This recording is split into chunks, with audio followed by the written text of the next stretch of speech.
Shalom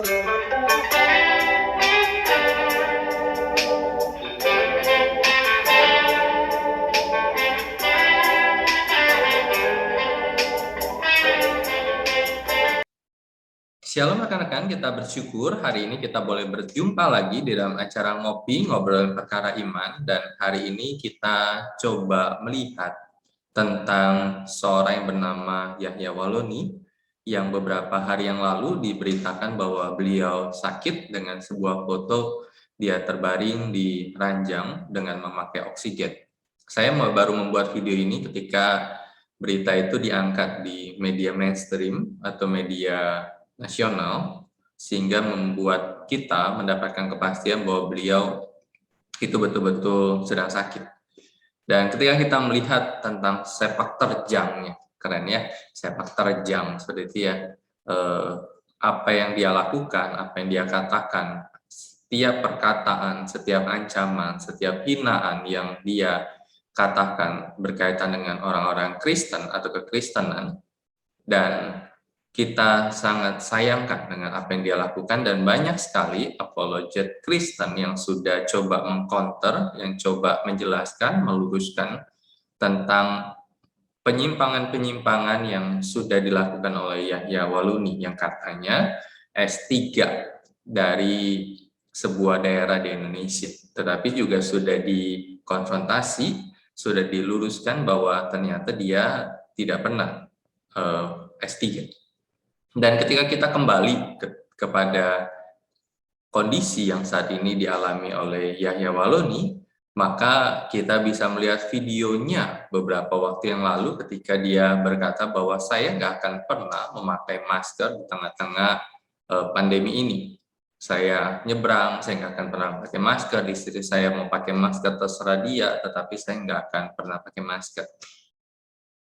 Rekan-rekan, apa yang dikatakan oleh Yahya Waloni sebagai seorang tokoh masyarakat atau tokoh agama itu patut disayangkan. Di tengah-tengah pemerintah berupaya untuk membuat masyarakat untuk bisa divaksin supaya mereka bisa punya daya tahan, di tengah-tengah pemerintah menerapkan 5M dan salah satunya adalah jaga jarak dan pakai masker, maka seorang tokoh masyarakat, tokoh agama ini berkata, saya nggak akan pernah pakai masker. Dan foto yang kita lihat di layar kita itu menunjukkan dia sedang terbaring, dan memang tidak pasti bahwa dia sakit COVID atau tidak. Tetapi intinya adalah dia memakai bantuan oksigen berkaitan dengan sakitnya. Tetapi apapun itu, banyak pendapat-pendapat ketika melihat akan Yahya Waloni ini sedang sakit seperti itu ya. Ada yang berkata bahwa ya udah, itulah akibat dari apa yang dia lakukan selama ini, kesombongannya, apapun yang dia lakukan, dan itulah akibatnya.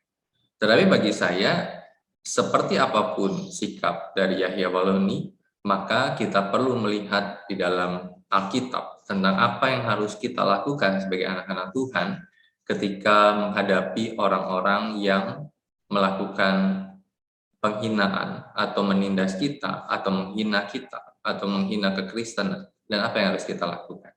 Saya mengambil di dalam 2 ayat Alkitab, yaitu di dalam Amsal 11 ayat yang ke-12 dikatakan, siapa menghina sesamanya tidak berakal budi, tetapi orang pandai berdiam diri. Jadi orang yang menghina, Amsal berkata, itu orang yang tidak punya akal budi, orang yang tidak punya pemahaman, orang yang tidak punya pengetahuan. Tetapi orang yang punya pengetahuan itu berdiam diri. Dan itulah yang kita pahami, itulah yang kita miliki sebagai anak-anak Tuhan. Kita yang tahu kebenaran tidak harus selalu meluruskan sebuah kesalahan, tetapi kita yang tahu kebenaran itu dipanggil untuk memberitakan atau menunjukkan kebenaran itu dalam hidup kita. Kemudian di dalam Lukas pasal 6 ayat yang ke-28 dikatakan, mintalah berkat bagi orang yang mengutuk kamu, berdoalah bagi orang yang mencaci kamu. Minta berkat dan berdoa untuk orang yang mencaci. Itulah panggilan kita sebagai anak-anak Tuhan di tengah-tengah sikap dan di tengah-tengah kondisi dari Yahya Waloni, yaitu kita dipanggil untuk juga tetap bukan mengatakan kata-kata kutuk, bukan mengatakan syukur seperti itu ya, kamu akhirnya sakit, tetapi mengatakan bahwa biarlah Tuhan yang mengasihi, yang mengasihani akan Yahya Waloni dan kita tetap mendoakan. Dan biarlah ini pun menjadi sikap kita di tengah-tengah situasi sekarang ini. Tapi satu hal, tetap kita patuhi protokol kesehatan, tetap menjaga jarak, tetap memakai masker. Kalau ada kesempatan silakan vaksin, karena kalau tidak vaksin, dengar-dengar tidak bisa ke mall seperti itu ya, tidak bisa belanja, dan kemudian tetap juga mengampuni orang-orang yang melakukan kesalahan pada kita. Salam Ngopi BTP dan terima kasih boleh menyaksikan akan channel ini. Tuhan Yesus memberkati kita. Amin.